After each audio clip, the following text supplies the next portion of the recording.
Hello, everyone, and welcome to Coffee with Carrie. I'm Carrie LeZotte, your Director of Cable and Community Relations. And this is the show where I talk to people who are doing their best to make Bloomfield Township a great place to live, work, and play. And today, I'm my own guest, but I thought since it would be a better conversation for me to have with someone else, I have invited my operations manager, Greg Black, to be on the show with me. And so he'll be doing the interview. And Greg, we haven't had you on, I think, since I started. So it's nice to see you in front of the camera again. Well, thanks so much for having me on the show. I've had 9 cups of coffee. Yes. Well, my blood pressure's through the roof, and I'm ready to go. All right. Well, good. And the reason for the show to have this format is that I just went to Washington, D.C. Last week to talk to some people about community television. Yeah, exciting. Should we kick it off with maybe you telling us a little bit about exactly what BCTV is for residents who may not know? Sure. Well, we do shows like this one and then offer residents as far as PEG is, well, we're a PEG station, P, E, and G, P being public, E being education, G being government. PEG funding is how we're funded, and that pays for capital expenses, and then we're also funded by franchise fees. And so here in Bloomfield Township, we're lucky enough to have a studio where we serve 6 communities, and I think the biggest thing that we do is offer governmental transparency by broadcasting municipal meetings. And so that's also probably the thing that sets us apart from PBS. As you probably know, you get questions all the time like, you work for PBS? And no, we don't. We do community television. So public broadcasting in Detroit, I think they serve 4 million residents in Southeast Michigan, and we serve about 80,000. So we're hyper local, and we do community stories, governmental stories like this one. So tell us a little bit about the way that PEG and franchise fees have been trending the last maybe 5 to 10 years. Well, as people are not subscribing to cable, the franchise fees and PEG fees are diminishing. It's kind of leveled off recently, but in the last 5 years, we've been tracking the percentage, I think, in Bloomfield Township is about 7% we've lost in revenue. So we're looking for ways to earn that back and then also maintain what we have. Other communities have been hit a lot harder because the fiber has come in and the legislation has not been updated to reflect the technology. And so we are losing our revenue, which is our companies pay that to operate in the rights of way. And so that's why PEG Television was formed in this station 40 years ago. And every municipality is a little bit different. So there's PEG fees and franchise fees, as you said. Tell us a little about how some communities use franchise fees. Some franchise fees are used for anything that the general fund can pay for. So roads, public safety, and in our case, we use them to do more than just cable. We do all of our community relations work related to that. So that means bringing in food trucks and newsletter and a lot of the work that you do. So why don't you tell me, what else do you do, Greg? What don't I do? We manage several publications, our weekly e-newsletter, our quarterly print newsletter, all of our social media channels, all of the government sort of special interest programming that we do. Our show Living in Bloomfield is one of the highlights of my job. But these franchise fees are very important statewide. So tell us a little bit about why you were in D.C., exactly what Hill Day is, and what you were kind of trying to chat with people about. So it was my first time doing a visit like this, and it was coordinated by the Alliance for Community Media, which is an association that I belong to. And they said, hey, Hill Day is coming up. And I said, well, I love Washington, D.C. And I have never had the opportunity to essentially go door to door and talk to our various representatives. And so this was a chance to just remind people of who we are, what we do, kind of what I started with, what we started talking about the show with, but to do it face to face. And even though we see our representatives here in the community, it's totally different to show up in their office, because then suddenly what you're talking about is definitely visible and a priority to them. I think when they're here, there's so many things coming at them. Not that there's not in DC, but it really emphasizes how important or critical your issue is if you take the time to go to the Capitol. So who are some of the people you talked with? Well, why don't we look at some of my photos that you can see. here I am. This is me arriving at the Dulles Airport, and I should have gone to Reagan because I was visiting a friend, and the airport closest to her was Dulles. But in any case, so it took me a little bit longer, but public transportation is like a whole thing to figure out, and it's very stressful when you're going someplace for the first time every time you're doing it. So I think once you get used to it, but I wanted to include that because I did save money by taking public transportation instead of an Uber or a car. So instead of and I did look, and it was about the same time to get into DC. It was about 50 minutes. By train, I think it was $10, and if I would have taken a car, it would have been $60. So it was definitely a better choice for my budget. All right. So the next that was the night before. Then the first day I showed up. This is a building on the left is where I was going, and you can see the Capitol from there. And this building, they weren't really clear where I had to go in, so this was not where I needed to enter the building. There was a huge line of people, and they were all the employees waiting to get into the building. So once I met my fixer, I'll call her. We went to Gary Peters. He was our first meeting that was coordinated, and we did get to meet with a staffer, and we had to start with explaining what's the difference between PBS and community television. And she took notes the whole time, and so that was our first meeting, and it lasted maybe 10, 15 minutes. So you're in the door pretty quickly. And the staffers who are actually working the front desk, they're often from Michigan, so it's fun to just chat them up and say, where are you from? Because they're living in DC, but that office wherever you are, usually they're Michigan people. So it was kind of fun. Are the two Michigan senators next door? Are their offices right there? No, not at all, not at all. And that's part of the fun in trying to figure out where you're going. And fortunately, I had someone that would pretty much led me by the hand the whole way. So as soon as I connected with her, I stopped having to think about where is the office building. So next up was we had to go to a totally different building that was probably half a mile away. And that was to see Haley Stevens. Now, we didn't actually get to see Haley Stevens in this building. So we did what was called a hall meeting. And so my handler, Shelby said that I had a great bingo card hill day because a hall meeting is something that apparently that's one of the things that she had never done, and she's been doing these meetings for many years, where one of the staffers will say, okay, with all the office space is filled, so you got to step out in the hall, and then you have the 5-minute pitch of what you're there and why you're doing that. And interestingly enough, we didn't get the office because there was another group there from Bloomfield Township, so it was fun to run into somebody else while we were visiting Haley's office. And so next up, you had yes. So I think that there was kind of a potty break going on, but in the office, they serve the Better Made potato chips that you'll find here made in Michigan. So that was a snack that we saw in more than one office.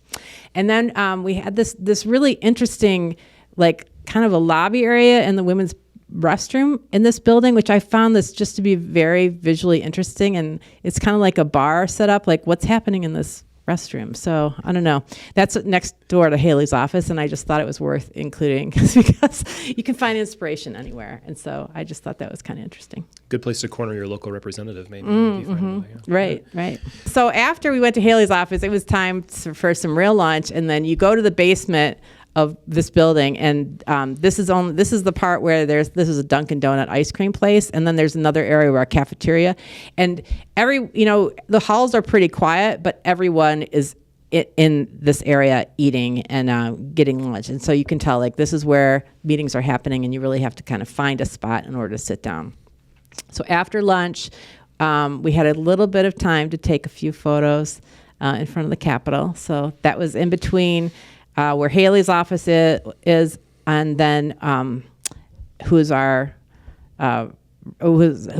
House of Representative, and then we wanted to go back and visit and try and find Alyssa Slotkin, which was in another building, and so we went back to this building, and then we discovered this was the wrong building, but this is close to where Gary Peters' office is, and I was wanting to take a picture of this Calder this sculpture. Sculpture is one of my favorite things, and this is from the 8th floor, the view looking down. So it's really a magnificent piece, mountains and clouds that you can see in that building, and it's just kind of there in where the Senate offices are, and just to take a minute to take a look at something like that. There's this kind of stuff everywhere in DC, while people are just going about their business. So we ended up having to go to another building. So we put on like 4 miles that day, like back and forth. And so we did end up in Alyssa Slotkin's office, which was super fun because there she was.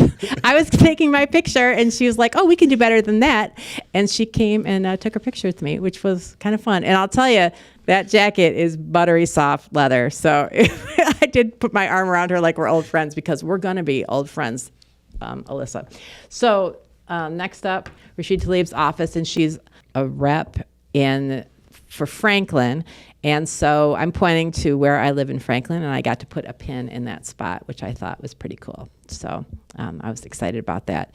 And that was pretty much most of the day. And then we hung out. This is my handler, and she works for the Alliance for Community Media, and she was the one who I was fortunate enough to run around with all day. And she's on the phone right at that moment with the head of the Alliance, because we were meeting, the next shot you'll see, we were meeting, we convened afterwards. That's Mike Wasserman over on the left there, and that's the group of about 30 from across the country, and we were just debriefing the day that we had. And there are people they've been coming, 10 years they've been coming to this meeting to make sure that people know who we are and what we're doing. And the 3 main things that we were asking for, the most important was really maintaining state control so that the FCC doesn't kind of start to dictate, I wouldn't even call it legislation, but rules as far as the way we need to operate. We want to make sure that we maintain those rules here in the state of Michigan. So that is like kind of 1 and 3 as far as the 3 things that we were supposed to cover, because they're both related. One is local control and keeping a watch on FCC. Those are kind of the same thing. And then the FCC had a 2019 rule that was about in-kind donations. Now, fortunately, it hasn't really impacted us here in Michigan, but we want to make sure that continues not to impact us, and it has happened in other states. So we were there to talk about that as well. Shelby really talked about the things that we were asking for, and I was there to tell the local stories and why this kind of work is so important. And what did you feel like the general response was from all of our representatives? I think that the people, this was kind of the beginning of the conversation, just to let them know that there is someone here in Bloomfield Township and 5 other communities that's very interested in maintaining the work that we're doing. And they hadn't heard that before. Some people didn't know even the difference between community television and PBS. So to remind them, and then this is kind of the beginning of the conversation. So now we will follow up and remind them who we are, and also invite them here into the studio, because this is a way for our representatives to let their constituents know what work they're trying to accomplish. So we're here to help coordinate interviews with Supervisor McCready and let people know about the work that they're doing. Yeah, when you vote for somebody, it's kind of easy to take for granted. You might feel like they know about every single issue that's affecting people, but that's not always the case. It's important to make them know what those issues are and why they're important to you and things like that. Yeah, and there are so many issues. There's so many issues that I think it's difficult to keep track of everything. And so this is just a constant beating drum, a reminder. And fortunately, we are communicators, and so we know how to do that. Yeah, because Hill Day is not just for this one issue. Hill Day is for a million issues, right? There's many, everybody's there every day doing all kinds of different requests. And, when you call your senator or you call your representative, the phones are busy. That was one of the reasons why we couldn't get an appointment with Alyssa Slotkin's office, is because with everything, we'll just say it's tumultuous right now in Washington, D.C., people are calling and you can't get through on the phones. And so that's why we just dropped by, because we weren't able to get an appointment. So the way that it works is that if you're a constituent, then you can ask for an appointment. If you're not a constituent, so there were like all the other places in Michigan, I could have talked to those people and dropped in, but I can't get appointments with them because I don't represent those communities. Interesting. So do you feel like there's any kind of forecast you can predict for the state of Michigan on this issue, or is it just too many factors to really tell how the future might play out? So I think my forecast is based on the relationships that the station managers and the people that are doing the kind of work that you and I are doing. We're talking to each other more now than maybe we ever have in the past, and we're doing coordinated productions, supporting each other's communities in a way that maybe wasn't necessary in the past. And so I think based on that collaboration, people will continue to hear more about what we're doing, and then it'll be more top of mind. And what I really like about what we get to educate people on is this is a totally bipartisan issue. It's not one side or the other that's really advocating for this, because everybody feels like everybody has a voice that needs to be heard, and we are the local resource to help make that happen. So, we don't limit public speech here, and not just this station, but any public access station. We don't have the same kind of restrictions that PBS would have. So where PBS, like if you're going to have on political candidates, they both have to have equal time. Well, we just serve our community. So whoever the independent producer is, our volunteer producer, they can have whatever guest on that they like. And, they can say pretty much anything that's not, illegal, right? So there are a few very, very rare instances where the show hasn't gone to air or broadcast, but it's been many years here. Yeah, they're beholden to our policies and procedures, which you can't slander people, you can't swear, various things like that. But in terms of free speech type issues that people think of, right, it's a pretty fair game. It is. And, some stations are a little, I don't want to say crazier, like a little bit more progressive in their content. Maybe progressive is the wrong word. More entertainment focused than we're more kind of straight shooters here, I guess. But that's also reflective of the leadership of the township and of the station. So if a resident is out there watching from one of the 6 communities we serve, and maybe this is all news to them and they're interested in how to get involved, what's the next step for them? Well, the next step would be to attend one of our orientations, and the next one is Cinco de Mayo on May 5th. We'll be having an orientation here, and then we have them regularly, and there's some recorded as well. So that's the first step, is to attend an orientation, and then you have to coordinate with Steve, who's the other operation manager, Steve Rhoda, and then he'll set things up to sit in on some kind of broadcast or volunteer opportunity, so you can see how things work. Yes, May 5th, 1 p.m. is orientation. At 11 a.m., we're going to have a food truck in our parking lot. Taqueria El Guerrero. So come get a taco. And then food trucks all summer long, right? Yes. Carrie, thanks for being a guest on your own show today. Thanks for having me. Thanks for asking me questions and listening to me talk attentively. Thanks so much for joining us on this episode of Coffee with Carrie with your very special guest host, me. And encourage you to visit bloomfieldtwp.org to stay up to date on all the latest ways that we communicate with you. And Carrie, it's been a pleasure. Thanks, Greg. Until next time. Thanks, everybody. Thanks, Steve.